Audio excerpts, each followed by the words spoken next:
side or not. I think they'll probably just flash up, but I'll read the comments to you as they appear. So we're not starting the show just yet. We've got like 5 more minutes, you guys. So we're just sort of like hanging out, seeing if our mic and our mics and our video cams, our webcams are working. And so we're just coming on a little bit early just to let people know that we're here, but we're not going to start anything. We're not going to talk too profoundly for at least 5 minutes, right, John?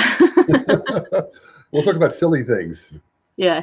Well, if we ever get to a profound conversation to begin with. So this is, I used to call these shows chatterviews instead of interviews, because this is not like an interview like how maybe you're used to, where the interviewer is asking the interviewee just like questions. This is more like 2 friends coming together to talk shop. I try to make it as laid back as possible. So I've been accused of being unprofessional, and I don't care, because that's what I'm going for. Just kind of going for a friendly environment where we can just chat, get some coffee and chat, talk amongst yourselves, so we can just really just be cool. I don't even have a list of questions prepared for you. So, because I'm sure we'll talk about something. I'm sure something will come up, and we'll figure out something to talk about. But I do have lots of things I could ask you. So, okay. But I'll have and I will have you interview. I will have you see. My brain isn't even functioning yet. This is why I prefer to work afternoon time. Yeah. We should have pushed this to noon. It is it is almost 11 a.m. Eastern Standard Time, and I've got people from all over the world watching this. So, in Australia, in Melbourne, it's like 14 hours into the future. They're like 14 hours into Back to the Future. Yeah. So we got to get some gigawatts going here. That's right. There you go. A lightning storm. So, and also with this platform that I'm using, this Be Live platform, so just to let everyone at home know, sometimes it gets a little glitchy and sometimes it freezes. If that happens, we're just going to wait a few minutes and see if it unfreezes. And worst case scenario, we'll just drop off of this platform, and then we'll just go to another platform, and then we'll come back live again. Hopefully, I'm knocking on wood that doesn't happen. I think we already got all the glitches out of the way earlier. And I don't know if John will be able to see your comments. And also lately, because of those federal regulations with the, what is it called? The, you know what I'm talking about? The federal regulations with privacy. The FCC, I don't know. Not that, well, no, not that one, but you know how everybody had to go in and update their privacy policy and all of that. Well, whatever. Oh, yeah. Okay, right. That thing was affecting this platform, where when people put comments in, I couldn't see who was commenting. They wouldn't show me their name. I don't know if they fixed that since then, because it didn't used to be like that. And then this policy came into play, and then people were commenting, and I couldn't see who it was. And I don't know how that's going to be today. And so when you guys make a comment, if you could just let me know who you are, so then I can acknowledge you. And if I don't, GDPR, thank you. And it does say comment from Facebook. It won't show me who you are, who just said GDPR, unfortunately. So I don't know who is commenting. So unless you put your name, unless you just identify yourself first, then I'll know who you are. But thank you. It looks like we have a few viewers already, but we'll give it one more minute before we do any kind of informal introductions. And just get a few more people. Okay, here's someone else coming on, and I can't see who the viewers are either. And John, you might not be able to see their, I think what's going to happen on your side is they'll say something and their comment will flash up on your screen and then it will disappear. And so if we're talking, in some kind of like deep conversation, you don't have to worry about trying to remember what their comment was, because I'll go back and read the comments when we get to a stopping point. Okay. So, oh, Lisa. Okay, Lisa said that. Hi, Lisa. Hi, Lisa. Okay, cool. Thank you. So I'm so excited, John, to have you on my show. Welcome. Thank you. Great to be here. Thank you. So John, you already know the story because I've told this to you before, and just for the people watching, John and I are good friends. But he was one of my heroes before I met him. No, you still are. Oh, shucks. No, he was really somebody who was very integral to my hypnosis training in the early days.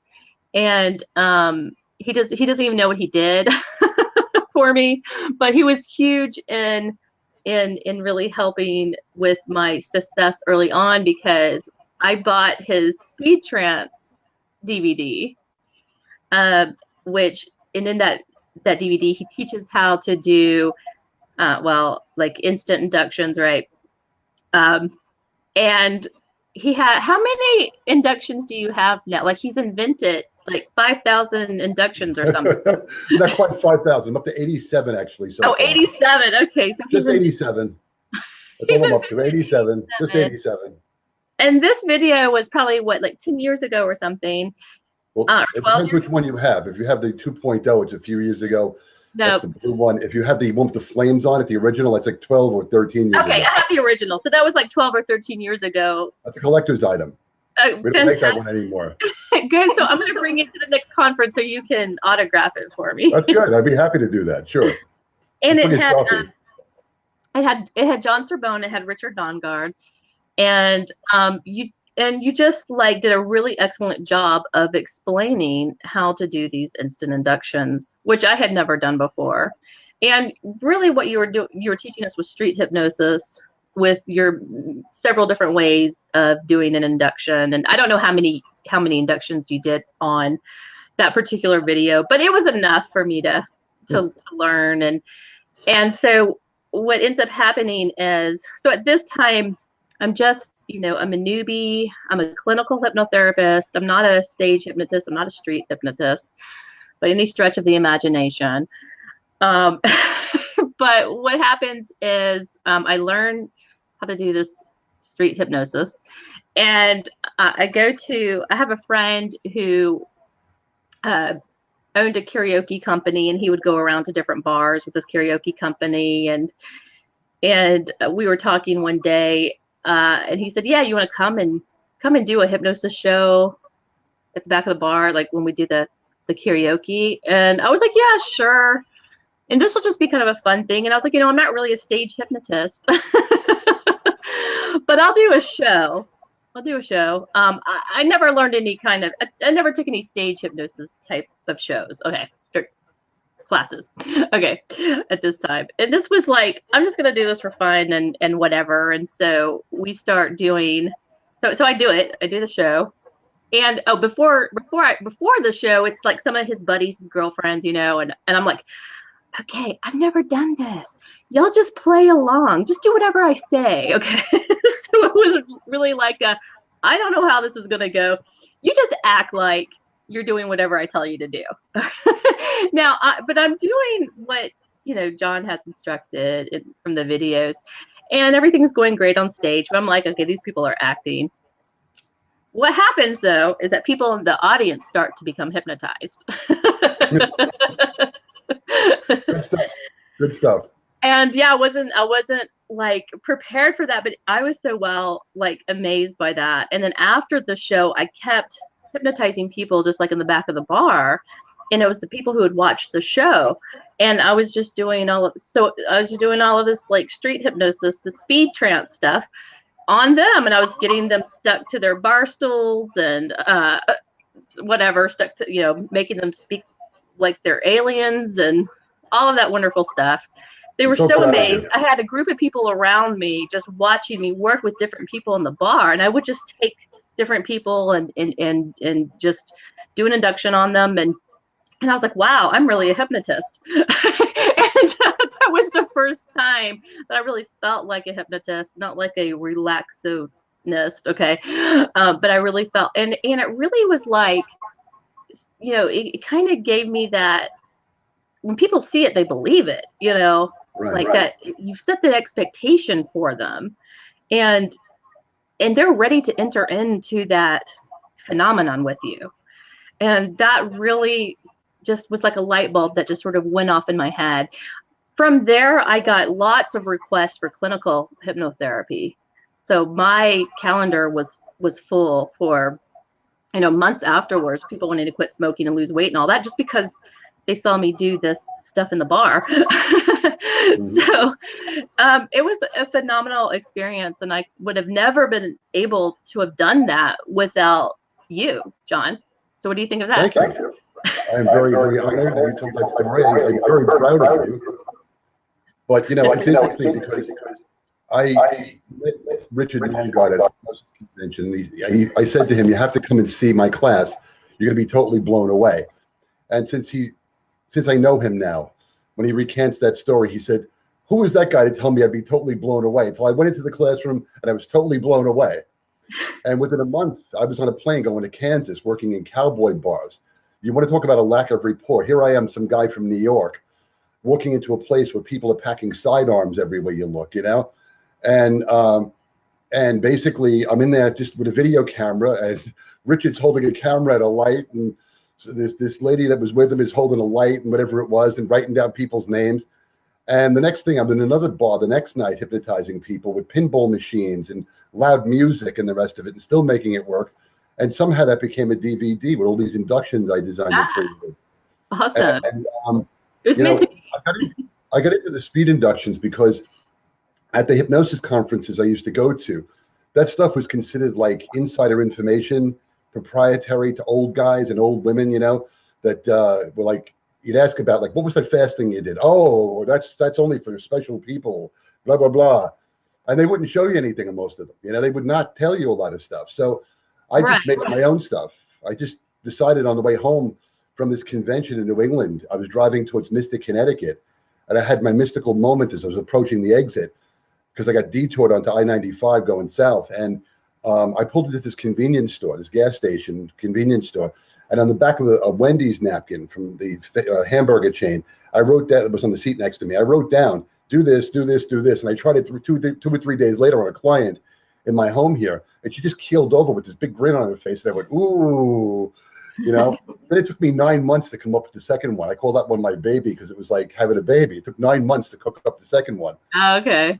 Now I just make them up off the top of my head as they pop in. But it's like, you know, it's like learning how to walk. You know, it's the first couple of steps are challenging. Then you fall down. Then you wait a while. You get up. You start walking again. Then it's just like you're running down the block. So it's just that sort of stuff, you know. But I've been practicing forms of hypnosis on me since I'm 3 years old. Yeah. You know, I lost my mom back in December. And prior to that, you know, I even asked her, obviously, you remember me going upstairs and laying down on the bed before I had to clean my bedroom up at 3 and 4 and 5. She said, yeah, first we thought it was weird. Then we started doing it too, you know, like, because it would take all the stress out before you cleaned your room up, you know. So I didn't have to sore back and lead legs all the other kids did in the neighborhood when they had to clean their room up. So I've been at this a long time, you know, I mean, most of my life. Awesome. You know, I'm going to ask you about getting into it in just a moment, but I want to interrupt you for a second because I also want to tell, first of all, people who are watching us right now, we've got a lot of people on, they're saying hi, howdy, hello, hey guys.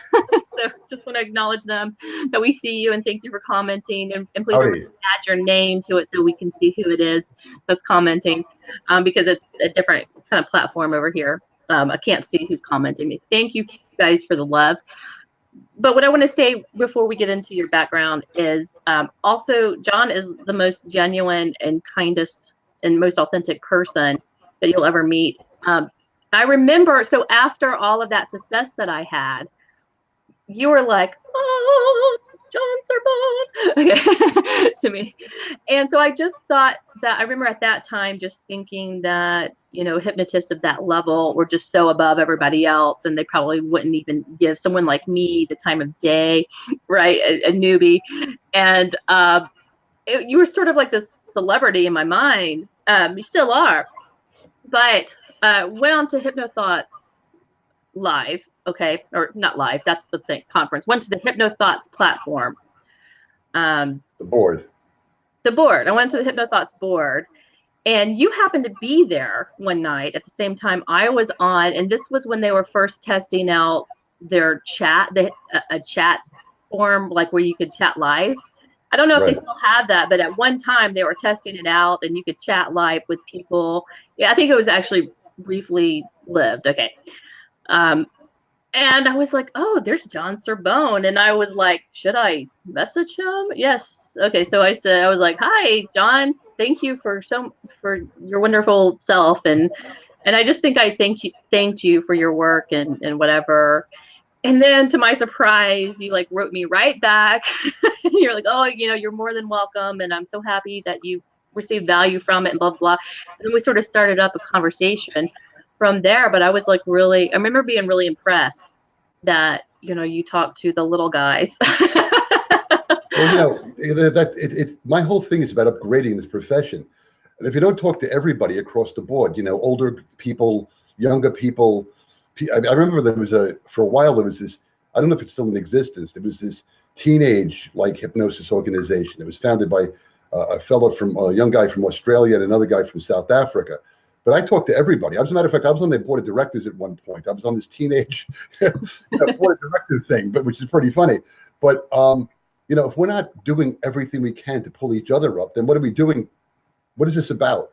Right. If they didn't share engineering secrets, or they didn't share brain surgery secrets, or heart surgery secrets, or engineering techniques, where would we all be? So it's a matter of us pulling each other up and dusting each other off and getting everybody on their feet and stepping forward to make this better. I don't want to be trapped in some 1940s or 50s model of this stuff. I see too many people with, well, I use the X, Y, and Z induction. Yeah, well, that's great. That was big back in the day. So it was like the Edsel. You know what I mean? Unless you're collecting it or you have a car in Cuba someplace where they're still keeping it going. Most of us have airbags in computer cars now. I want a car that flies. I want the Marty McFly zooming along in the air car. You know what I mean? Right. That's what I want, Yeah, the evolution of hypnosis. We don't have to be stuck in the past. Not that stuff in the past didn't work, because it does. Clearly it does. It just may take longer. It's less streamlined. Things like that. So. Swinging the watch, you see that even on that some of the commercials now. They got people swinging watches. I'm like, how many hypnotists today are using a swinging watch in their office on a regular basis?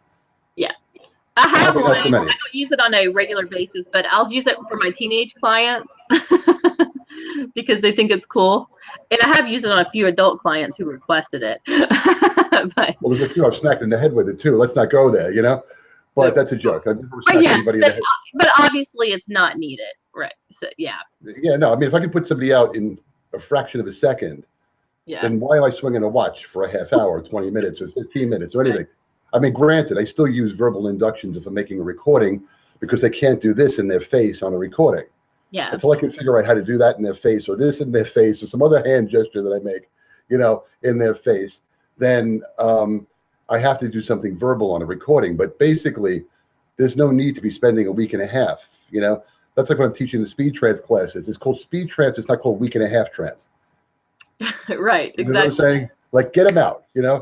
I've seen some people use my stuff on TV shows, and it takes them 50 seconds, 55 seconds to put somebody out. I'm screaming at the TV. I taught you better than this. Drop them. What are you doing? Right. I do it so quickly sometimes they don't believe it. I had auditioned a couple of years ago for America's Got Talent, and that is not something I recommend for the faint-hearted. I was there over 8 hours in a cattle call. It was hundreds, thousands of people, maybe. Oh, I can imagine. And it was a lot of kids in the high school show that hit the high note, and somebody said, "You got talent. Go be on TV." And maybe they made it in the high school show, but there was no way in the world that they were national celebrity status singers, for example, if you were there for singing.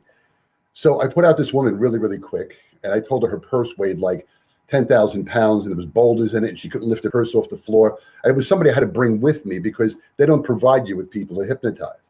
Right. And they only give you 45 seconds, which is a big thing that nobody really knows. Really? And if they don't like what you're doing, they cut you off in less than 45 seconds. Wow. So there was about 80 people in the room. It reminded me of that ending scene in Flashdance where she's dancing in that wooden room with all the wood on the walls, heavy paneling. Yeah. And there's about 80 people in there, and 5 of them I had hypnotized before they let us in. Good thinking. So she said, I'm sorry? I didn't hear you. So that's good thinking. Also, I'm hearing an echo. Can you just click out of your Facebook? I think it's coming through your speakers from your Facebook. I just turned off Facebook, so maybe that's better. Perfect. All right. So anyway, so I get finished with it, and the woman who's the judge is some producer of the show. There's a camera guy next to her, and she looks at me and she says, "That's not real." I said, "What?" She said, "That's not real. You set that up before you came in here." I said, "No, I didn't." I said, "As a matter of fact, there's literally 5 other people, at least in this room, I've hypnotized. Ask them." And she said, "Well, I can't believe what I'm seeing." I said, "Sit in the chair." She said, "What?" I said, "Sit in the chair." And she said, "What do you mean?" I said, "Sit in the chair. You're next." Oh, yay. Good. And she said to me, "Well, I can't believe what I'm seeing." I said, "There's literally at least dozens of videos of me doing this, probably at this point now hundreds. My YouTube page is up to 2.9 million hits. Really? At this point. Wow. Yeah, right now. So I'm going for that, 3 million, Yeah. But anyway, I said to her, "Sit in the chair." And she said, she was kind of like, "What?" I'm like, "Just sit in the chair." And she said, "Well, I said, "This is a talent contest, isn't it?" And she said, "Yes." I said, "If you can't believe what I did, maybe that's talent." And she didn't know what to say, and they never called me back. But, it is unbelievable. And I'll tell you what, something a secret people don't know about me. When I'm doing the work, I'm in that moment, I'm in that zone, and it's working great. But when I watch myself on video, it freaks me out a little bit. So I'm looking at it going like, wow, it really does work pretty cool. No wonder why people are freaking out about it, Yeah. So when I'm working that quickly, but there's so much other stuff that I do besides speed hypnosis too. I mean, I do clinical, I've written books, I do stage, I do street, I do everything. So yeah, I'm out there banging the drum. Yeah, absolutely. All right, now tell us a little bit about your background, how you got into hypnosis. Well, as I mentioned before, when I was a little kid, I used to lay down on the bed and deep breathe and put myself out. And my parents didn't think that was too, like normal. They were like, what is that? 3 was a big year for me. There's like family film of me or video, whatever. I'll be playing drums under the Christmas tree at 3 years old. So I was doing a lot of stuff at 3 years old. It was like a big moment in my life, I guess. So I've been playing drums since I'm 3. I've been practicing hypnosis since I'm 3. And you're 3. That's amazing. You're I was 3 years old. I don't know. I was like, what to do with it, So anyway, so in grammar school, there were kids, not like right here, but like off to the side that I didn't know as well. They were looking to run away from home. And some of them, I really didn't even know that well. And they felt I could help them. Mm. So they would sit down with me and I would talk to them with their eyes closed. And when they opened their eyes, they didn't want to run away anymore. So basically I was doing kind of like, non-linear hypnosis, more or less, with them. And then in high school and college, it was the same thing. Was it every week? No. Was it once a month? Maybe. Was it more than once a month? Maybe. Was it sometimes 2 or 3 people a week? Yeah, it depended. It really fluctuated. Mm-hmm. I should have been charging back then. I'd be a lot wealthier now, But not that they had any money back then, those kids. But in high school and college, it was run away or commit suicide in some cases. These kids were depressed. They were beat up mentally, struggling, to pay. I went to a private high school that's now out of business. They went $10 million in debt, and somebody went whoopsie, and that was the end of that. So the city took that school over. College, the same thing. A lot of kids that were kind of just not, feeling good about themselves. So I've been at this most of my life. And then somewhere along the line, after I left college, I was doing motivational programs in Salesforce organizations where I worked. And eventually, after leaving 2 major sales forces, the second one was an insurance company. If anybody ever saw the movie Glenn Ross with Al Pacino and Jack Lemmon, that office is where I used to work. That office is where I used to work. They shot that film in my old office. Cool. Because I was watching that movie going, boy, this place really looks familiar somehow. I wonder why does this seem so familiar to me? It's where I used to work. So anyway, I was in the insurance business. They had me teaching seminars. I hadn't graduated from the training yet, and they put me in charge of teaching them. And I was using these techniques to motivate these people to go out and sell. That like no doesn't necessarily mean no in sales. It kind of means like explain it to me better. Like I'm not getting what you're doing. I mean, if they have the wherewithal to make an appointment with you and sit down with you, They're Yeah. interested in buying something from you. You just need Right. to explain it to them in a way that's cohesive. Exactly. Right. So I would sit down with these people, and basically I was actually doing very well in sales. And then I was training other people, and I said, "Where's my certificate?" "Oh, you got 9 more months left." I'm like, "But I'm teaching this. It doesn't make any sense." So eventually I left that, and I owned a gym in Manhattan at one point. I was a partner in a gym, and I was using this to get people to lift weights better and motivate them to exercise and stuff. And then from that, some stuff happened with my partner. I had to leave, and then I started to do this stuff kind of on the side and then full time. And one day I was calling it personal empowerment meditation. I didn't know what to call it. I mean, nobody said to me, "Hey, that's hypnosis." And I was getting groups sometimes of 3 or 4 people, and other times I had hundreds of people showing up at some of these places. I had what I called my hippie contingent. I had men and women with ponytails that would come in sleeping bags and like grungy clothes, and they would go there to kind of get high from the experience, just getting their brainwave state shifted.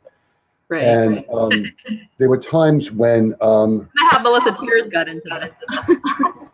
and yeah, so basically I was doing a lot of this kind of stuff. And one day after a workshop, this guy walked up to me and said, "Hey, you're one heck of a hypnotist. Come get trained. I've got a school," and blah, blah, blah. So I said to him, "Well, how much is the class?" And he gave me some number. I said, "I'm a working man." And he said, no, you're comped in. You see, you got people coming for you. If I mention you're going to be there, other people will show up. Awesome. So my first certification was comped in. And then my second one was past life stuff. And all of a sudden, that was like learning how to walk and then running a marathon, or like learning how to drive and then flying a fighter plane like the next week, Yeah. in terms of complexity. And then I just got hooked up with hypnosis organizations and started taking more and more training. And then eventually I began to think to myself, after the training I was taking, in some cases, here's 3 other levels beyond what they're teaching. So it became like those old BASF commercials. We don't make the surfboard, we make it go faster. I would enhance technique I got. Eventually, I started to look at the training materials I received, script books, for example, that were poorly written. I remember one I still have upstairs. You're relaxed, happy, and clam. Not calm. You're feeling relaxed, happy, and clam. I don't know still to this day, I'm not certain what that means. But I would giggle like an idiot every time I got to that portion of it. I'd sit there going, like, don't laugh. Don't laugh. You're making a recording. Don't laugh. I'd be like poking myself in the leg with my fingernails, like, don't laugh, pinching myself not to laugh. And finally, I started to read this stuff, and I said, this is not well written, this stuff. It's just old. And I found out one of the script books that I was told to get was basically plagiarized from a book from the 1930s that somebody showed me. It was all the same scripts. Really? And yeah, and this was very heavily published back in the day. It was like those, it was Xerox, and it had those little like roundy finger binding things on the end to hold it together, those plastic grip things. And finally, I was like, this is nonsense. I got to start writing my own stuff. I can't do other people's stuff. It's not making any sense to me. Yeah. And then I started to compile all these scripts, and it became my first book. And I kept making like version 1, which was like 25 pages. Then it was version 2 that was like 50 something. When I got to version 7, the NGH that I was doing a lot of workshops for in their program said to me, "That's enough with the new versions. People are buying version 5 and 6, and then they have to come back and buy version 7. And they're getting mad at you." I'm like, all right, you got a point there. Okay. So the first book became like this international bestseller on Amazon when Amazon accepted it.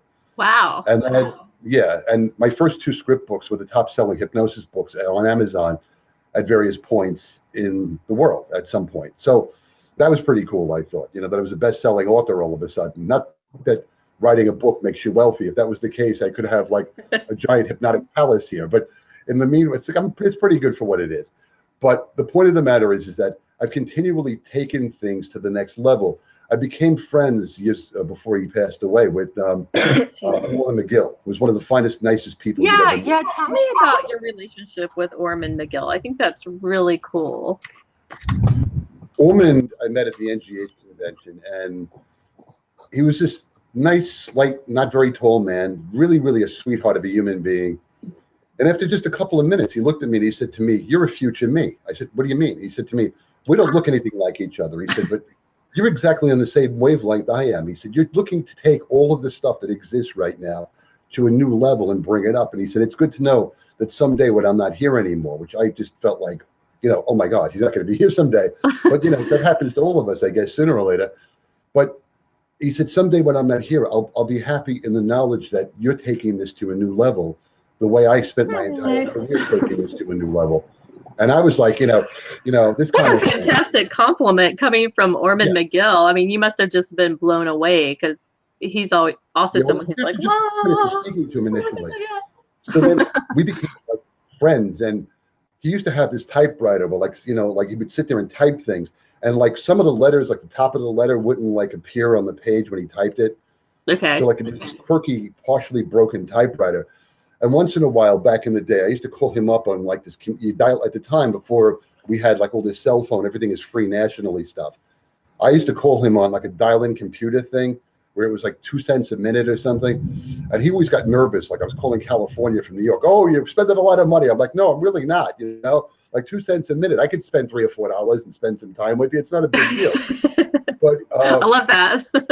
But basically, there was a couple of moments like with, various things that I had a question about back in the day that I got some amazing knowledge from him. Like I did a show one time in really inappropriate conditions back in the days when I was first doing shows like 20 something years ago. And it's going to be close to 25 years ago, maybe. I had a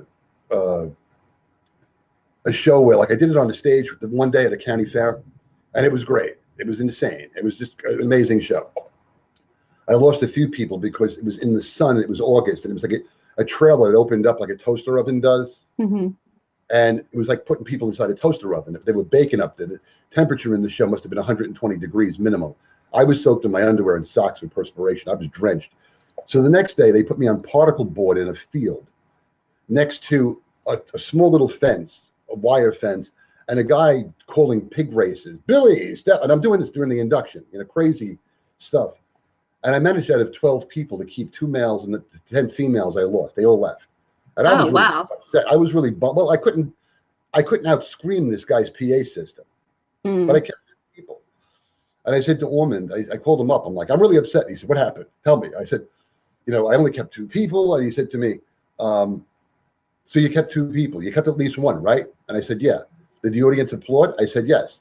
He said, did they respond? I said, even post-hypnotically. I said, when I said a key word, there was this invisible dog towing them around.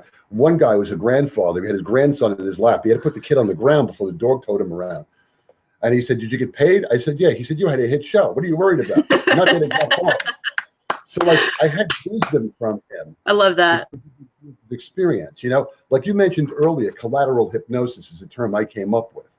Occasionally I get some of the newer people throwing terms I wrote and created back in my face, like, well, my teacher calls this collateral hypnosis. Yeah, because I posted an article on the HT Live board and they read it, or roller coastering is another term about variable hypnotic depth states that I came up with. There was a couple from Canada that did a show at a convention and they were like, yes, we call that roller coaster. Yes, I wrote the term. I put it on HT Live board, HT board, whatever it is, the HypnoThoughts board, So like, yeah, I'm wearing it because I created it, wrote an article about it. But the bottom line is that, there's things that go on that like people don't necessarily tell you in a training class. Yeah, like when I have students definitely. Yeah, you have to actually get out and do it, and that's what I tell my students too. It's like, you can have all kinds of theory about hypnosis all you want. You can study, right. You can read the old great masters, the new great masters, but unless you're getting out and actually doing it yourself, then you really don't have a deeper understanding of it. So to really get a true understanding of it, you have to be doing the work. You have to get out and do it. Well, like, I have a student coming in here on Friday. I'm going to start training her to be a hypnotist. She was at the HT Live conference this year. I think her friend may be coming in here after her, another lady. And I always teach, here's how you deal with the headache makers. The people who are the pains, and you name the body part, but the people who are a pain in the wherever you want to put it, okay? We're all adults, you can say it. Go ahead. The pain in the butt, Okay. But the easy people are going to be pain in the asses, John. Just say it. Yes, the pain in the ass, folks, because basically, the easy people are going to be genuinely fine to work with. Yeah. They're going to come in, they're going to go into hypnosis. They're not going to ask you too many questions because you've explained it properly. Yeah. I recently had somebody in here. They kept saying to me, I was doing the pre-talk that I do, and I've got a pre-talk I've been doing for many, many years. And it's kind of got jokes in it, and if it's the first time they've heard the joke, it's new to them, So like, You know, if they come back, I don't do the same pre-talk because they've heard the jokes already. I had a real estate agent in here once years ago. He said, "You do the same thing I do. You've got built-in jokes." I said, "Yeah, you have to. You got to take the rapport. You got to make them laugh, not be nervous, whatever."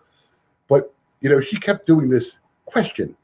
Like every couple of seconds, it was question. I'm like, if you let me finish what I'm saying, I will answer your question before you ask it. I'm getting to it. Stop jumping ahead. So you get those people where all of a sudden the session's like almost another 40 minutes longer because I have questions. And if you just let me do my job, I will answer every single question. Just give me the time to do that. Yeah. You know what I mean? So that becomes something. Yeah. This lady also was not really that tech savvy. And it took me 10 minutes to explain to her how Windows Media Player works. And I had to upload the recording because I told her to bring her computer so I could put the recording directly into it, because it took me 10 minutes to explain how the slider feature works on controlling the volume. Oh, goodness. So you want to talk about lack of tech. So, John, I'm sorry, I don't mean to cut you off, but I just want to give a shout out to everybody who is watching, and they're commenting. They're saying hello and howdy. Robert Dunscombe says, still stuck in the past. So I guess that's what we were talking about, being stuck in the past. Sweetheart. I love that guy. I really love him. He's wonderful. And we get a shout out from Dave from Erie, Pennsylvania. He met you at HTL 20, I guess this past HTL 2018. So he says hi. Hi, Dave. Hi from Amanda Caldwell. Hi, Amanda. Okay, and Lisa Kunschik. Lisa, I can never say your last name. You know who I'm talking about, Lisa. Hey, Lisa. Not to mention the last name. That's up to you. Okay. I'm sorry, Lisa. I can't pronounce your last name. It's the Kunschik, the hot blonde chick with Alan Sands. You know who I'm talking about. I know who she is. Yeah, okay.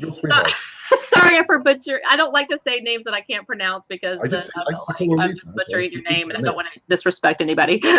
So, and she says hello. Let's see who else. Okay, somebody said, hi, John and Stephanie. I'm late, been in conference with Tom Silver. And, oh, that must be Keith Anthony. So, hi, Keith Anthony. Glad you're here. And while I'm saying that must be Keith Anthony, it's because I can't see your name if you're commenting on this platform that we're on because of the GDPR stuff or whatever. They're not showing your name. So if you could just say who you are when you comment, then we'll know and we can acknowledge you. Okay, did I get everybody? I'm Teresa Glenn, first time here. Welcome. Thanks for watching. And I'm sure we've lost some of these people. Actually no, because we've got actually quite a few viewers. So I guess they're still on. So thanks for sticking with us. Phenomenal interview.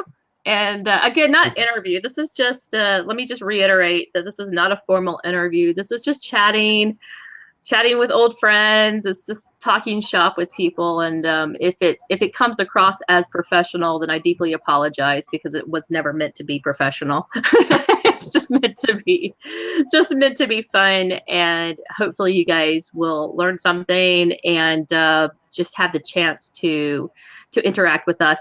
And if you have a question for John or myself, please write that in the comments and we'll get to it, because the more you guys interact, the more fun it is, right? Otherwise, you can just listen to John and myself just drone on for hours, and we'll talk shop all day, won't we, John? We'll go on. Absolutely. We've been on the phone for literally hours before just talking shop. How did you get into hypnosis? Oh, me? Yeah, we're turning the tables on the interview. That's it. Tables have turned. Tables have turned. I know. I get this question a lot. Of course, I think we all do, because we like, what would make you want to become a hypnotist? So it's such a hard question to answer, because I've always been fascinated with hypnosis, even as a child. My dad actually hypnotized me. He's not a hypnotist, but he was a professional actor, and he went to a hypnotist for insomnia. And the hypnotist, I'm going to say, healed him of his insomnia. We're not allowed to use the word cure or whatever. But let's just say he's never had that type. It. He dissolved it. He resolved it. Resolved. Okay, he resolved the issue at the core level, because that was over from 30, 40 something years ago. and my dad has, I'm not going to say he's never had not had a night's sleep where he's been awake, but it's not to the extent where it used to be. He used to really have chronic insomnia, and now he sleeps pretty well through the nights, and has so for the past 30 or 40 years. But anyways, because my dad was an actor, and at this time he was in sales or something. He had been a professional actor earlier, and lived in California, and did all that kind of stuff. And so he likes to act, and he's a very larger than life kind of a guy, kind of like you, John, just very entertaining personality, very big, huge personality. And he wanted to hypnotize me and my sisters when he, just for fun. So he began to act like a hypnotist. Now, he's never learned how to do a hypnotic induction. He doesn't know anything about hypnosis other than what the hypnotist did to him. So he's just mimicking, he's just pretending to be a hypnotist. He's acting like a hypnotist. He's mimicking it. And he puts me into hypnosis, and I must have been, I was in middle school, so whatever age that is, 12 or something. And he didn't think that he actually did put me into hypnosis, but he doesn't know how to look for the signs of trance at that time. And to him, he felt like, and he was giving me suggestions. Okay. He told, like, one suggestion that he gave me was to go downstairs to the kitchen, fill up a glass of water, and then bring it back upstairs to him. Now, I didn't do that right away. This was just what he was giving me, the suggestion. And then he said, "Oh, this isn't working. Wake up." Okay. So what do you think happened, John? I woke up. What do you think happened? You went and got him the glass of water. I went and got him the glass of water. And I remember coming up the stairs to him, and I handed him the glass, and he goes, "What are you doing?" And I remember thinking, like, what am I doing? Like, because he was like already over it and beyond and moved on to something else. But then he like really confused me. He could have actually given me more suggestions at that point, and I would have done it. So that was my very first experience with hypnosis. And I just became fascinated by it. I watched everything I could about hypnosis. I read every book I could get my hands on about hypnosis. It was just a curiosity for me. I never in a million years thought I would ever be a hypnotist. I remember even watching hypnotists, like stage hypnotists, and thinking, how do they know what words to say to hypnotize people? Like, I could never memorize all of that. I remember thinking, I could never remember. I wouldn't be able to remember what to say. I remember, and so that was just out of the question for me as to being a hypnotist. I just thought it's cool, and that was it. And never really thought about it up until college. In college, we had a stage hypnotist come to our school, and I wasn't even in town that weekend. I had gone home, but my boyfriend and my sorority sister, I wasn't like in a Greek sorority. I was like in a we help the environment kind of sorority. Like, we clean up the environment. But anyways, like, my sorority sisters and my boyfriend went to the show, and they were actually in the show. My boyfriend was observing, and then my friends were actually in the show. And when I got back in town, they were just telling me how amazing it was. And my boyfriend just gave me like very detailed, just really like, step by step of exactly what happened, what the hypnotist did, and what my friends did. And my friends were really intelligent people. Like, they're all academic scholars, dean's list, all, summa cum laude kind of people. And I'm like, all right, well, if you're telling me that, my friend Susan barked like a dog or whatever, then there must really be something to this. And not even to hypnosis, but just got me thinking about how powerful the brain is, or the mind is, which I've kind of at that time, I was still very brain-based, and I thought everything was brain-based. Now I more know that there's a distinction between the mind and the brain. But I was like, wow, just our brains are so powerful. And so it just fascinated me even more. I still didn't do anything with it. I changed colleges. I got a degree in film. and then all kinds of things happened around that. I worked on the set of Dawson's Creek for a little while, but then decided that it wasn't really getting paid enough to make a living for the position that I was doing. And the recession happened, 9/11 happened, all this kind of stuff. Moved back to Atlanta just to get a job. And so I worked in corporate America in Atlanta because it was a good paying job. And I needed the money. And I got a mortgage based on the salary that I was making. My husband was kind of underemployed at the time, but I made enough money for the two of us. I was sort of like the breadwinner of the family. I ended up getting pregnant maybe 5 years in to that. And I remember just thinking like, okay, I'm making good money. I've got my dream home, but I'm very unfulfilled. And the company that I'm working at, while I'm very grateful to have that job, I was not happy about the product that we were pushing on people.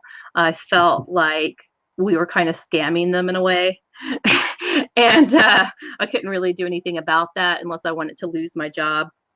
The boss who I had directly over me, I had just this kind of love-hate relationship with. And it was just really hard. And I kind of got depressed, but I got pregnant. And after I had the baby, I put in my 2 weeks notice and I said, I'm out of here. That was sort of my ticket out of corporate America. Cause my excuse was I'm going to stay at home and take care of the baby and I'm going to be a stay-at-home mom. Now my husband was underemployed at this time and we just got a mortgage and a new baby and I just quit my job. So that's the perfect time to quit your job, right? No pressure whatsoever. No pressure whatsoever. But it was really like my depression was to the point where it's like, why am I living? What's life? What's the point of life? And I knew that I wanted to help other people. I didn't know in what aspect. And anyways, my husband was able to get better employment, thank goodness. And so we kept the house. And I was at home for a little while and very quickly realized that it's very lonely to be a stay-at-home mom and with no adult conversation, and a lot of stress. And while I deeply, dearly love my children, I have 3, it was just hard. It was just really, it's the hard, when they say being a mom is the hardest job there is, I mean, they're not kidding. Okay. It really was, because not just because of all of the responsibilities that I had and having to be vigilant 24/7.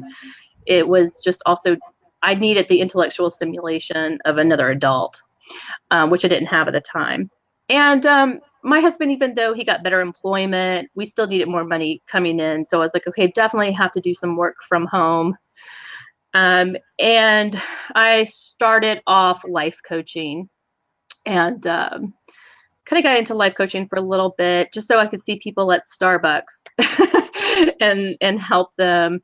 Got my website up, got my company up. Actually, Clear Life Results, the name of my company, was the name of my life coaching business. All right. But then it turned into Clear Life Results Hypnotherapy. And as I'm like helping other people, I'm also doing all of the self-help, right, work for myself. So I'm trying to figure out myself, my own depression. I think I also had postpartum depression. And, but I knew that I loved helping other people. Now at this time, my husband, I met my husband in film school, and, he makes low budget horror movies and he does it on the side. It doesn't really make us a lot of money, but it's just something fun for him to do. And one of his horror movies made it into the Cannes Film Festival in the south of France. And after my first child was born, I developed a really irrational fear of flying.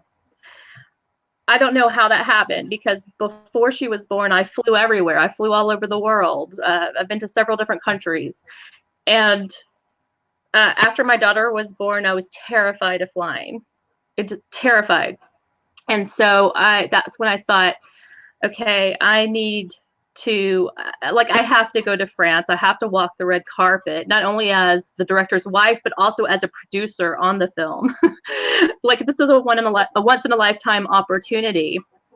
And when you walk the red carpet, even as an independent filmmaker, you're alongside real international stars. The A-list movie stars are there sitting next to you in the theater. So this is like a really good opportunity for me. So it's like, I can't miss that. I have to make myself go. That's when I went back to hypnosis and thought, okay, I know this is just mental. I know this is mental, and I have to figure out a way to get over it. And so I actually bought a hypnosis recording. I think it might have been Wendy Friesen. I think it might, I don't know, could have been Wendy's recording. I remember testing out different hypnotists because the sound of their voice. If their voice was smooth and silky and beautiful, then I could listen to them. If it was like really deep or really gravelly or something, it would just kind of throw me off. And I remember picking Wendy, not knowing much about her at the time, because her voice was like smooth as butter, and I loved it. And I could just listen to her all day. And so through the hypnosis recording, it got me on the plane, and I was still nervous. I was still white knuckling it, but at least I wasn't having a panic attack. I didn't have like really high anxiety. I was able to kind of transfer the fear into a more excited energy instead of a nervousness. And I did France and all of that. We did Cannes and had a wonderful time. But I knew that I still needed more work on myself. And then that's how I think that's how I developed a relationship with Wendy Friesen. Because then I started, like, who is this lady? She's really cool. And I like how genuine and authentic she seems to be. Because as I'm looking at other hypnotists, it's like, they seem to be really cocky and full of themselves and fake in some instances.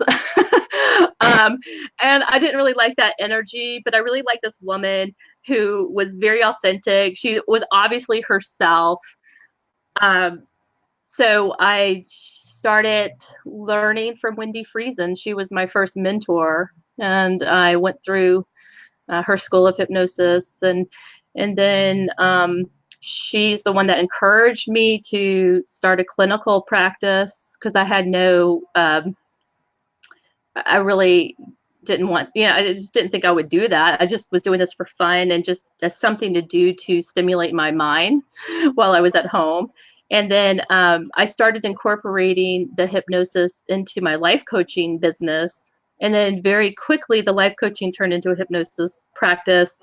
I started seeing my first clients in my home and had to move it out of my home because I ended up getting a pedophile that I didn't realize that until we got into the session. He had bought 6 sessions from me. At the time, I sold bigger packages than I do now because obviously back then I thought you had to have all of these sessions. Now I know you don't. But anyways, that's what kind of pushed me out into an office. So it was like I just kind of pushed and pushed and pushed along the way. It was just always what the next logical step. And so once I really got into an office, had a really awesome website, my business just exploded. Nobody wanted life coaching. Like everybody wanted hypnosis. So I just kind of ran with that. And then, pretty soon after that is when I got your video and just, and that's when I really, like I said, that's when I really felt like even though I know I was doing the clinical work, I kind of felt like how my dad did, like, is this working?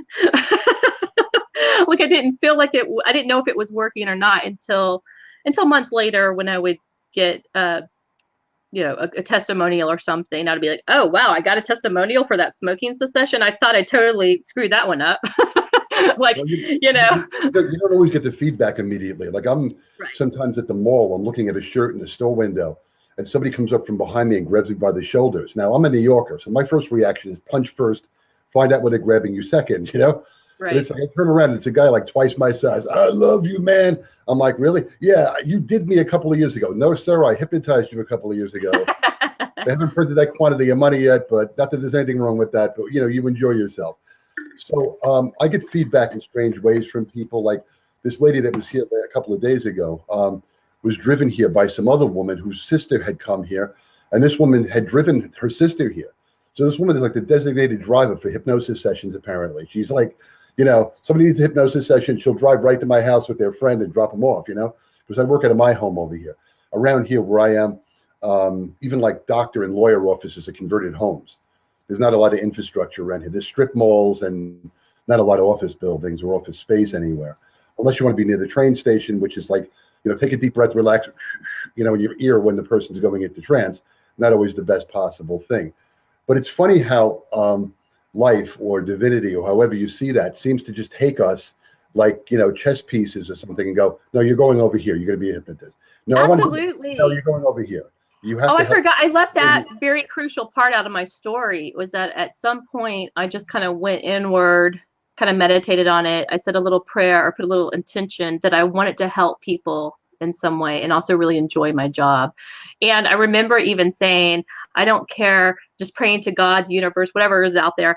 I was like, I don't care how crazy it is. I just want to be doing my life's purpose and know that I'm doing it. And then it's like, be careful what you wish for, because he'd give me the craziest thing ever, which I love. Well, I keep winding up with like wild sessions, and that's why I started writing the books. It was always stuff that I didn't have any other information on. So I developed techniques about acquiring information from people. I developed intake methods on emails and that sort of thing. And then somebody at the HT Live conference pointed out a couple of months ago, last month was August, that when I'm giving suggestions, it's like I'm channeling it from some higher place in the universe. And I'm like one of the people, it was a bit intuitive, and she said, there's this light that comes down through your head when you're doing this. It's like this energy comes through you. And I'm like, yeah, it saves me a lot of time thinking, and it allows me to speak really quickly. So I can get suggestions in there very quickly and then get out, you know? And John, I think what a lot of people don't know about you, I think especially people in my group would be fascinated to learn about you, is that you actually are a spiritual hypnotist. You do spiritual hypnosis work. You know, even though that's not really what you're known for, but you do that kind of work and you're really good at it. Thank you. Yeah, I've had, there was one hypnotist, kind of an older fellow. I don't know if it's okay to drop names or not, but I did a speed induction on him, the HT Live before the last one. And he said to me, wow, you've got a really strong spiritual side. I had no idea. I would have relaxed more if you let me know that before you did what you were doing. I'm like, I didn't know I had to give you a list of credentials and background information.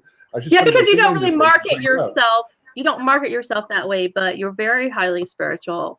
And people who really know you know that about you. Right. Thank you. Well, I mean, you know, again, it's coming from a higher place to do this stuff. Yeah. You know, it's not the day-to-day kick the can down the block, you know, two dogs are fighting over a piece of meat moment. You know what I mean? It's about, we're all in this together, and we're all reflections of each other in some way. That's how we relate to each other. So therefore, why aren't we all helping each other? You know, I don't understand. Yeah. There were things I find really confounding about the human race. I have to step back and get back into like a lower vibrational mode to understand it differently.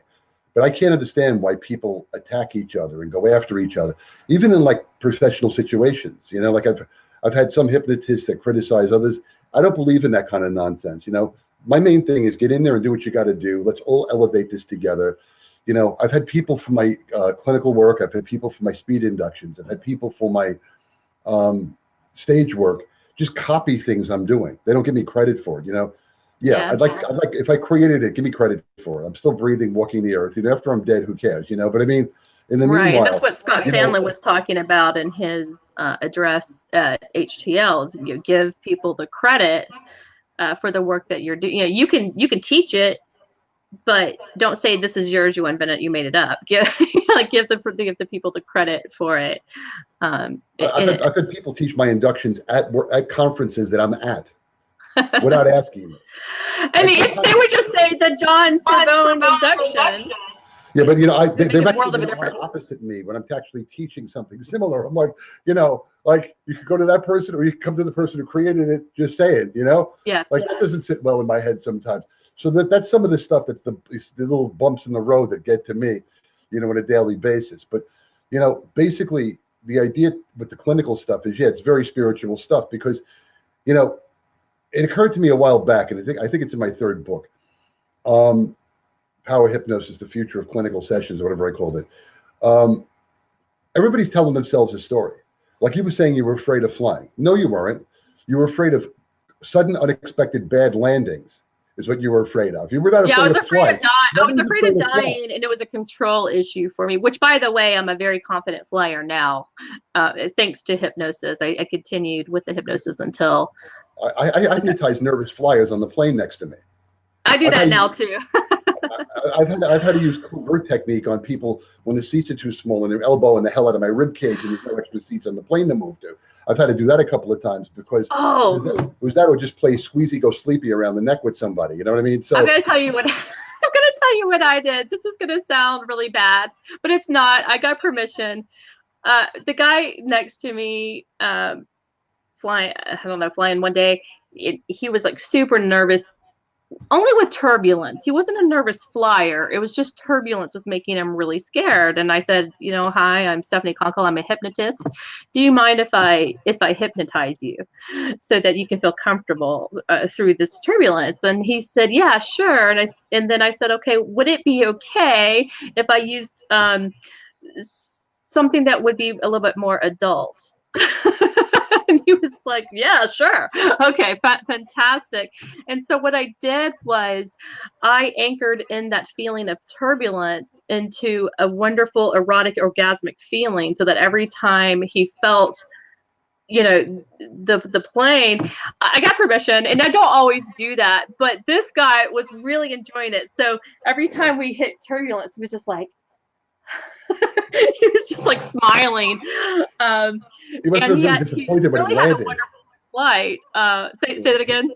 He must have been really disappointed when the plane landed. He'd be like yelling at the pilot, "Take off again, take off!" Right, exactly. And then I was like, okay, I'm sitting right next to him, so I got to be careful exactly how I'm wording this. But again, I asked him. I got permission. He was fine. I wouldn't have just done that without his permission. But we had, talked a little bit beforehand, and so it wasn't like just right off the bat. I was just kind of like, but I did let him know what I did, that I was a hypnotist, and that I could help him, and I don't know, he really enjoyed it. I haven't done that particular. I haven't anchored that in to anyone since that, but it worked really well. It's a really good emotion. He flies 5 times a week now. This guy. I know. Hoping for turbulence. But, we're hoping for turbulence. Exactly. Please, let's fly through some storms, please. Over there, they're dark. Right. It's like the more turbulence you experience, the better you feel. But you can anchor it, of course, to anything. It doesn't have to be to that feeling. But it worked really well for him. Yeah. So I can't believe I just told this on the air. Well, that's what happens when you and I start talking. We should have like an edit button or something. I know, but, right? I can't edit this. There's a joke I have to go with that, but I'll tell you on the phone after this is over. All right, so I'll call you after this is over. There's a joke about that story. I can add like a funny punchline I came up with for you. Anyway, I hypnotized the guy one time. I was hubbing out of Chicago, and there was no empty seats on the plane, and this guy was elbowing me in the ribs furiously. And he had a big legal pad. He may have been a lawyer, and he was drawing like crazy lines and elbowing me. Like for somehow he didn't want me he didn't want anybody sitting next to him. I bought a seat. He had no right to do that to me, Yeah. So I used some covert hypnosis on him, which I don't do too often, but I dropped him 7 times. 7 really? Times. Without him knowing it. Yeah. What did you do?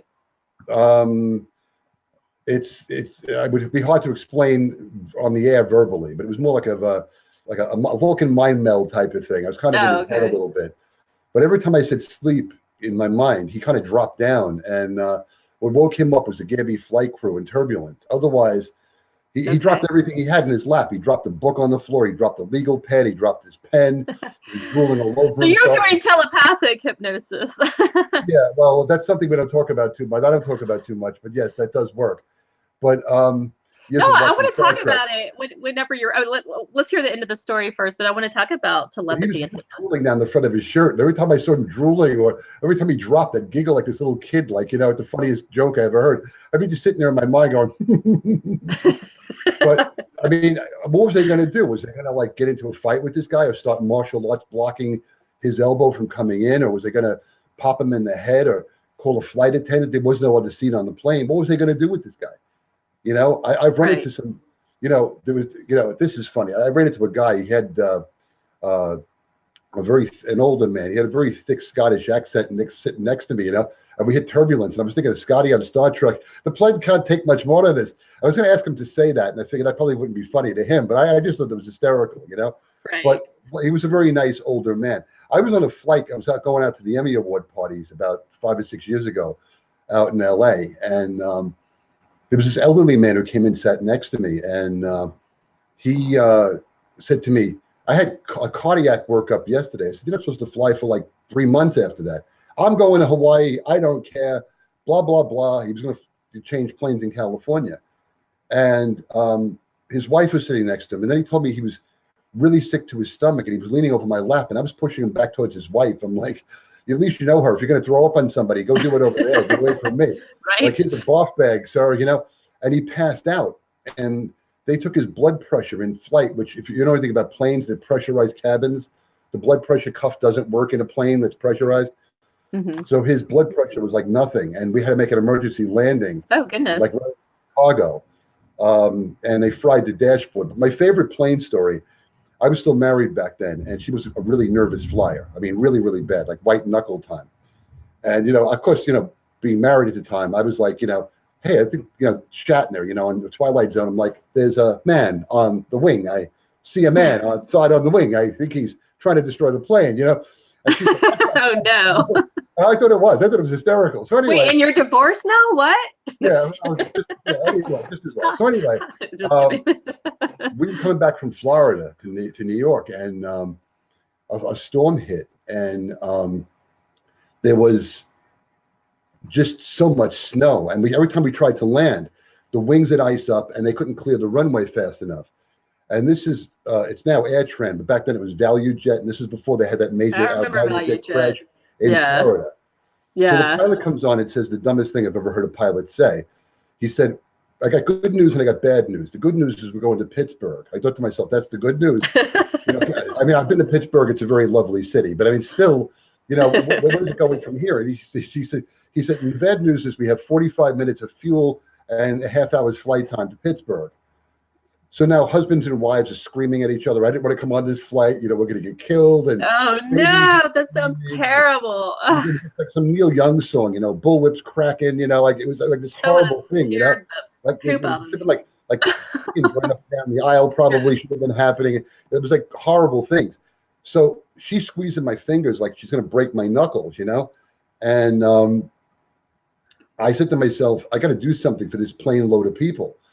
So I decided I would come up with a song with some kind of hypnotic value to it. And I started singing Tiny Bubbles, this old Don Ho song. Uh-huh. So what's the lyrics in this song? Tiny bubbles in my wine, make me feel happy, make me feel fine. Ah. So what am I inventing? Suggestion. So I start singing this to her, and then 3 other people start singing it. Then the whole plane is singing it over and over again. And the next thing, because it was so bad, the flight crew locked themselves in the chairs. They didn't even get up to talk to anybody.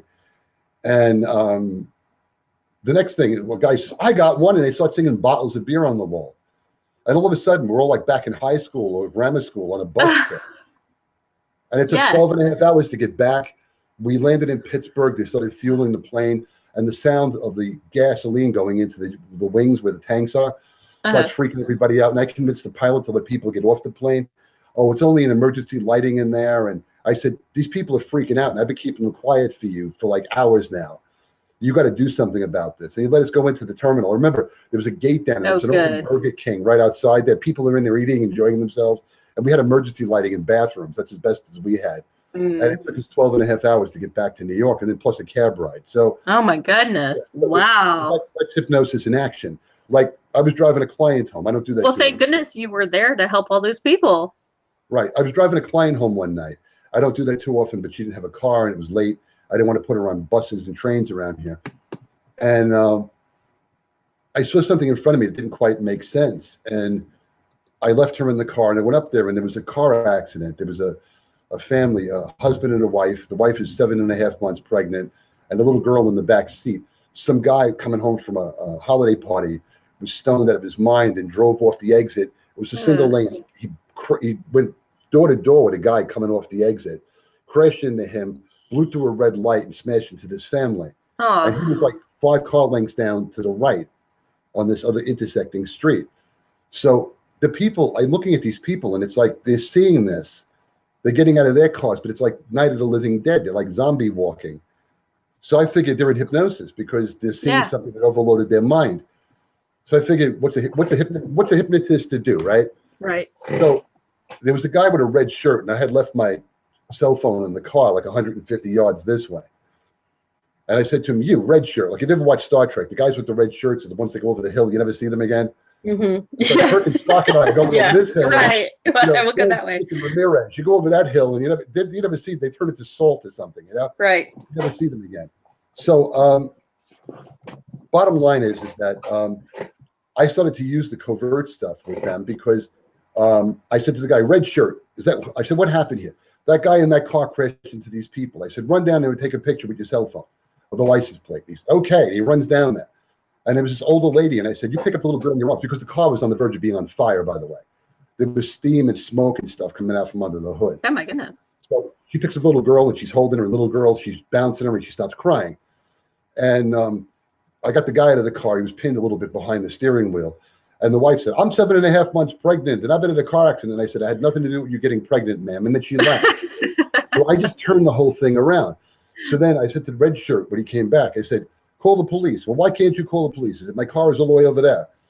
So when the police came, these 2 detectives or whatever they were in an unlocked car and they were like in plain clothes. They turned around and said to me, "What's going on here?" And I said, "Now you're a hypnotist, you'll get this. I strongly suggest you run down the block and arrest that guy who caused the car accident, just saying." So now I'm telling the police what to do. Like I'm the commander on site. I love that. Too. So it's a matter of coming into the moment. Like somebody said to me afterwards, "Well, that was very heroic." I said, "Well, the hero is made in the moment, you know, and you have to take that moment and mold it like clay into what needs to be." Right. And that's using hypnosis on a functional basis, on a daily basis, to make things change in that moment. You know, if I hadn't told these people, like when the fire trucks and ambulance showed up, I was like Superman. I put my hands backwards on my hips and was like, "My work here is done," you know. Just I had to figure, and the client was oblivious. She was like reading a book she had in her purse, but she had no clue what went on. But basically, the idea was to get in there and intervene and do something like we do as hypnotists. We intervene. Absolutely. It's an intervention strategy to change the situation. Otherwise, where would those people have been? Later on, I found out that this guy who had been in the car accident, they were allowed to take your blood if they think he was like high on something, apparently. He was on like 12 different, you know, drugs. Yeah. This guy, like stoned off his mind and just whatever he was doing. So it's a matter of getting in there and intervening and turning the situation around to something that potentially got people to a hospital. And, you know, when you're in a car accident, oh, I'm sorry, I'm hearing reverb somehow, but there's a thunderstorm outside. A thunderstorm. Oh, okay. There's a massive thunderstorm blowing. No, I'm hearing a reverb of my own voice. But I'm just it's not going to distract me in any way. I'm going to continue talking clearly and coherently. Clearly? Focus, I just made up a word, clearly. Yeah, focus on your mouth, not on your ears. Yes, clearly and coherently. No, I was in a car wreck about 2.5 years ago. I was in a 5-car pileup, or maybe really 6 cars, but 1 car kind of left. And I was in mid-car, and I remember being so dazed and so confused. I had my 3 children in the back. Luckily, none of us were harmed. I had a little bit of a back thing. I used hypnosis to get rid of it. But at the time, I remember just being in such a daze. We were in a wreck. The first thing I had to do was check on my children to make sure they were okay. The two babies that were still in car seats were crying. They had had milkshakes, and then they were crying just because when we got crashed in, we were sitting at a red light and we got crashed into, and their milkshakes went up into the ceiling and came back down on them. And they were just crying because they lost their milkshakes, not because they were hurt. But I didn't know that because I was so stunned. I'm just like, oh, everybody's hurt. And then my older daughter, you know, she was like in the very back of the van, and she was the one that got the most impact, but she was fine. She just had a little bit of a twisted ankle, but she was fine.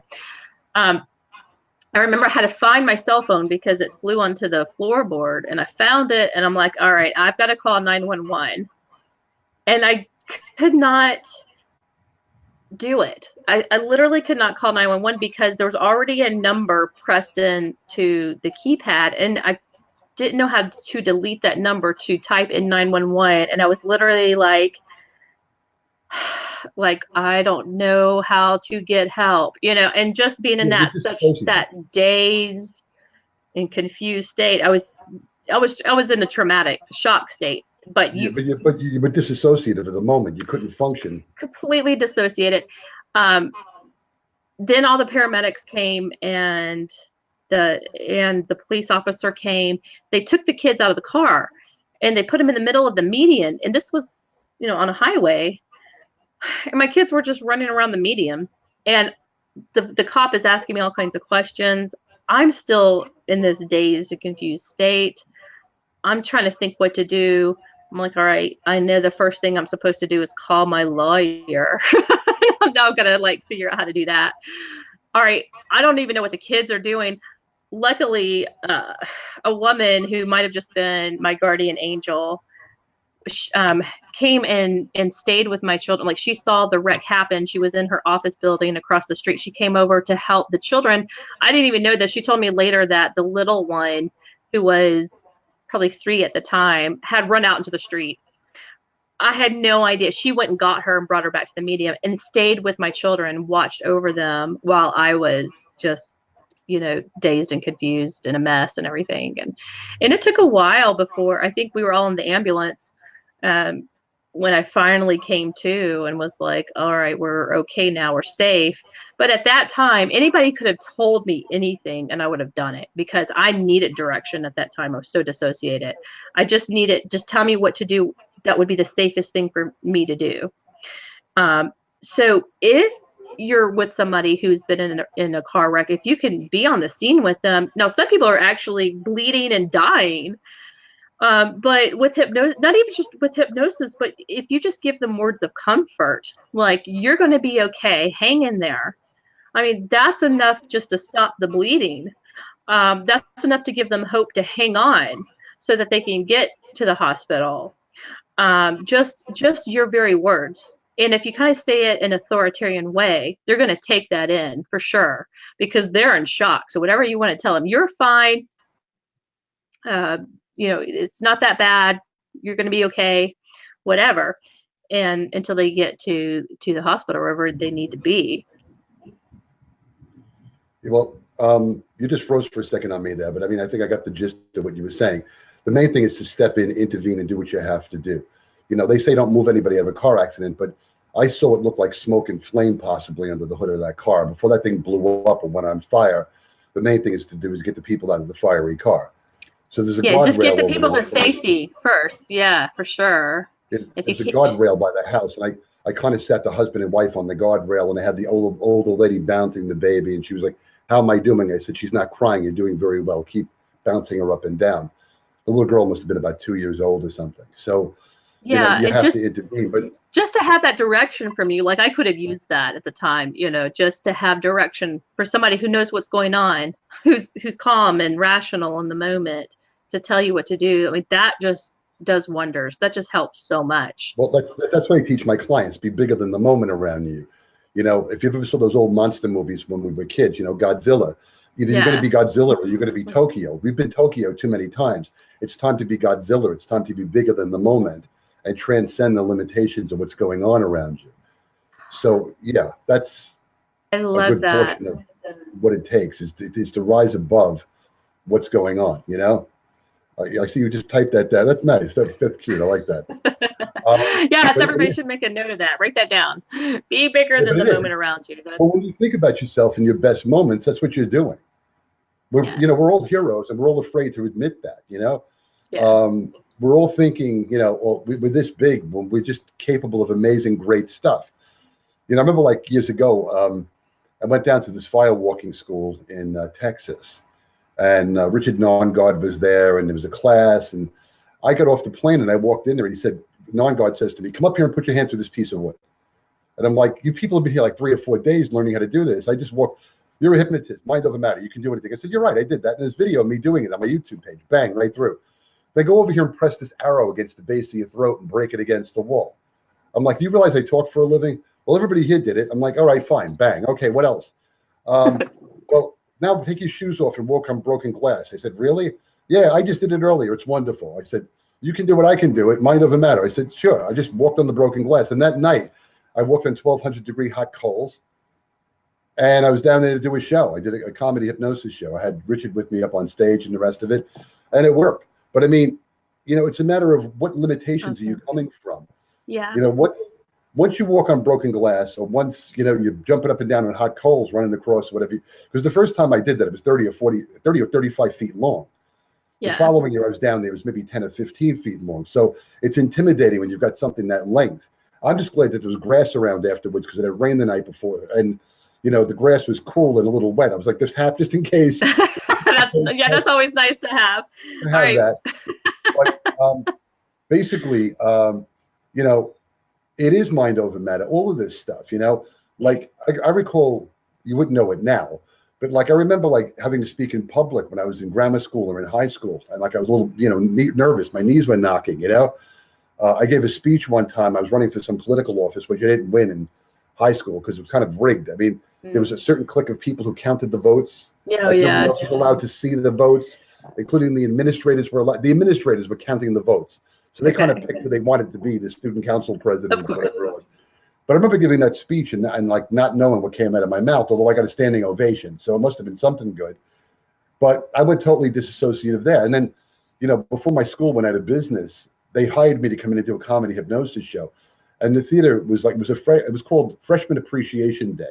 When I went to high school, the day didn't get kicked in the backside was Freshman Appreciation Day. You know what I mean? Right. So we had a different version of it when I was in school. But I did a show on that stage, and when I looked out and I saw this 1,500-seat auditorium, I'm like, just fill this room. Fill it. Like, just fill it, and I'll make these people, I could give you a speech, I could do a show, whatever you want me to do, Right. I could play drums, whatever it is you like, that I do, like, just let me know, and we'll do that. But it's a whole major turnaround, because in high school, the speech class that I had, the teacher was a little bit lazy, let's say, and he said, "I'm going to let the students pick the topic you have to talk about." Mine was how I enjoy living inside a ping pong ball for 5 minutes. I had to talk about this. Wow. I didn't say like, that's really nasty. Give him something he can actually work with. The other one, and again, I'm saying this on the internet, but it's the truth. The guy after me got how I enjoy being a woman's panty girdle. I swear to God, I remember this. Like, how do you even talk about that with a straight face for 5 minutes? And the kid was fumbling all over himself. But I mean, this is like nasty boys trying to embarrass the kid up in the front, but now I could talk about being in a ping pong ball. I could talk about anything, for like a long period of time, because sure, I could talk about the history of ping pong, who plays it. It's an Olympic sport. That's 5 minutes there. But I'm just saying to you that, like, it's a major turnaround in your life, because we don't learn to speak in public. The number one fear every year for hypnotists that we deal with is public speaking fears.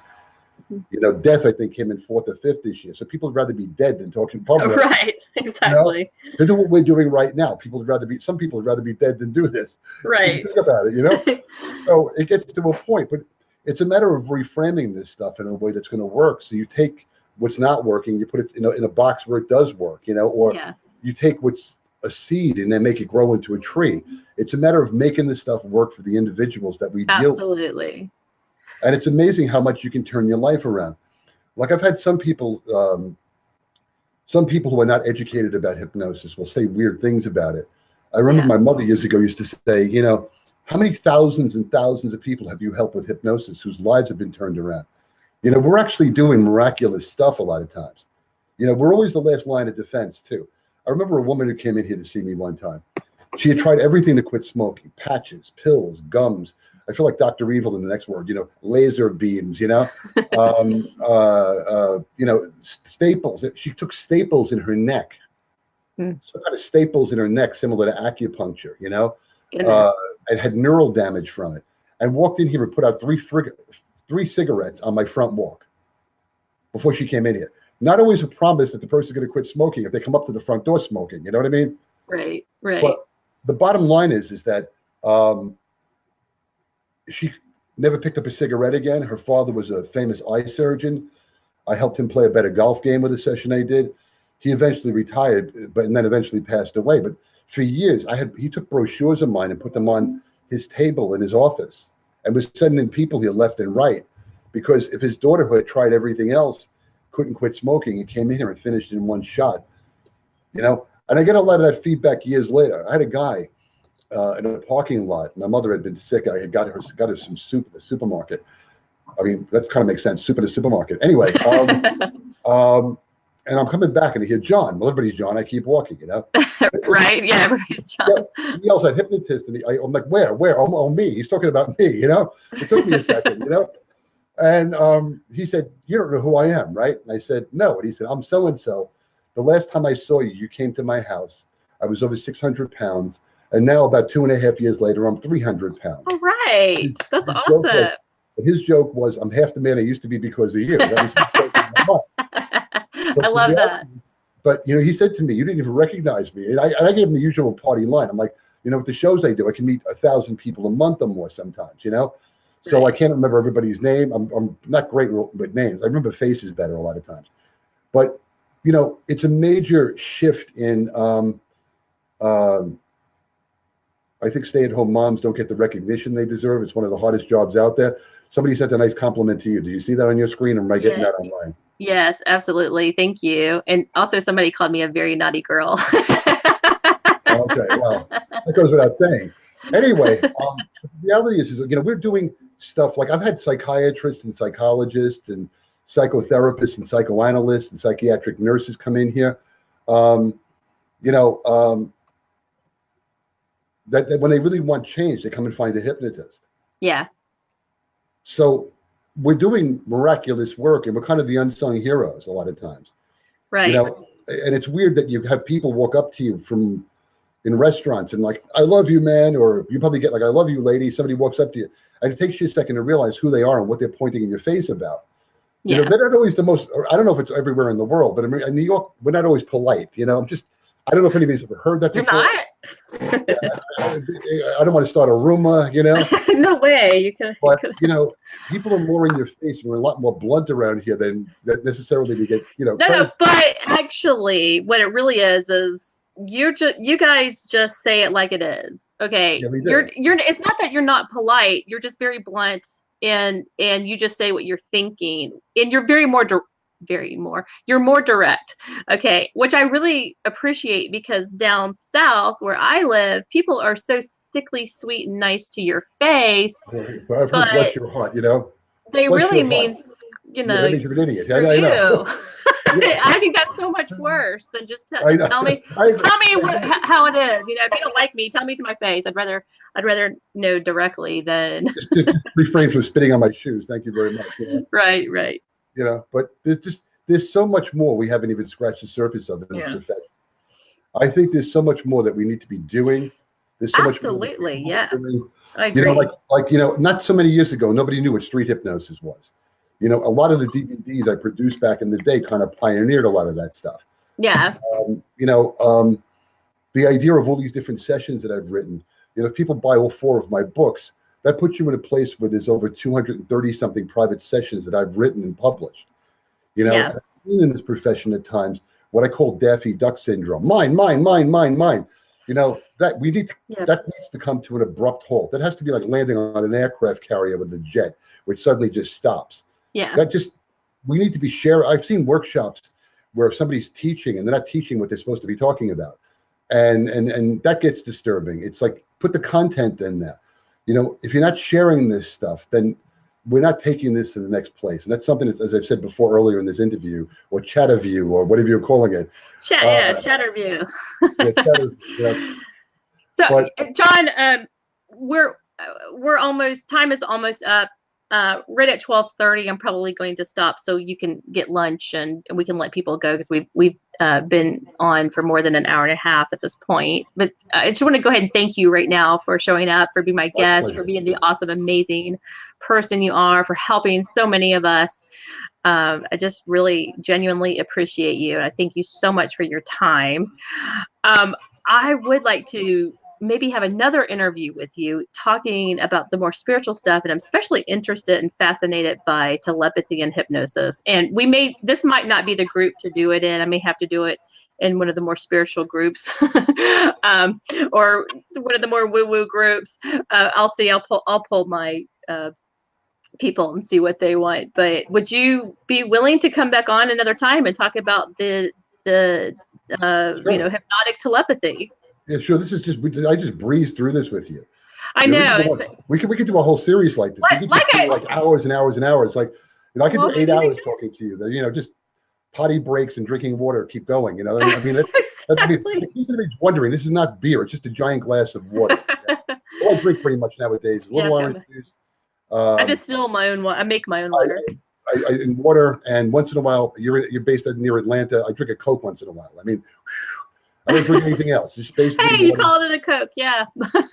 Because I think people in Atlanta, we call it Coke. Can I have even if it's not a Coke? Can I have a Coke? Other people in the country, elsewhere in the country, they call it soda. That. They call it pop. They call it things I've never heard of before. Like, what are you talking about? Oh, you mean you want a Coke? Okay, yeah. I'll get you a Coke. Yeah, but you want an orange soda Coke. You don't want a Coke sometimes. Right. You want an orange Coke or a or a grape.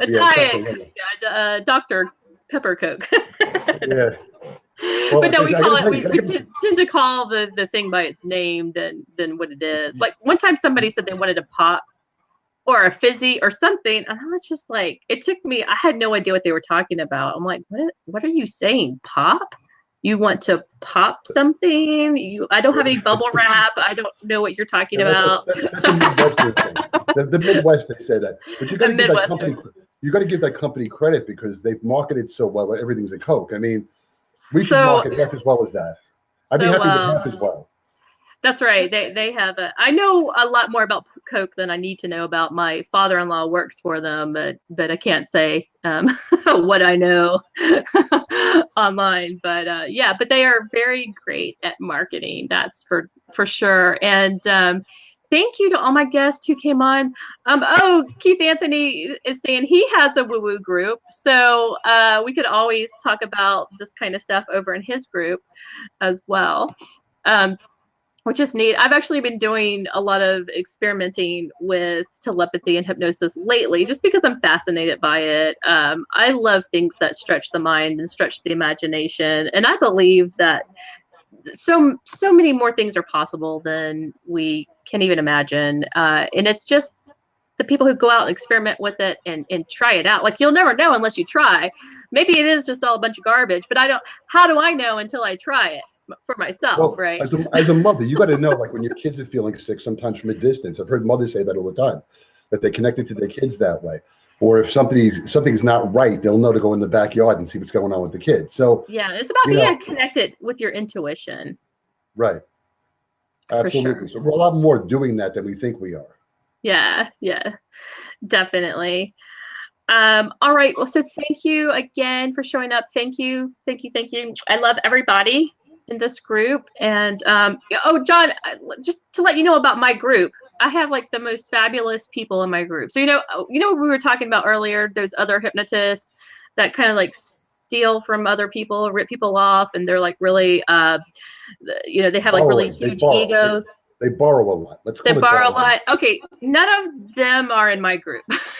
So I screen the people who come into my group. And so, yes, I could have a group of 5,000 people if I wanted, but I didn't want that. I hand select the people to come. They have to answer a question before they can, a couple of questions before they can even get accepted into the group. And I kind of check their profiles out a little bit. And we're almost up to 1,000 people. now, but every single person in this group is absolutely amazing, fantastic, wonderful, genuine human beings. They're very authentic and good people, highly ethical. And so I just want to thank my group for being the people who you are. And thank you for commenting. And, you know, John, yeah, again, I would love to have you back sometime soon, and maybe we'll just keep talking.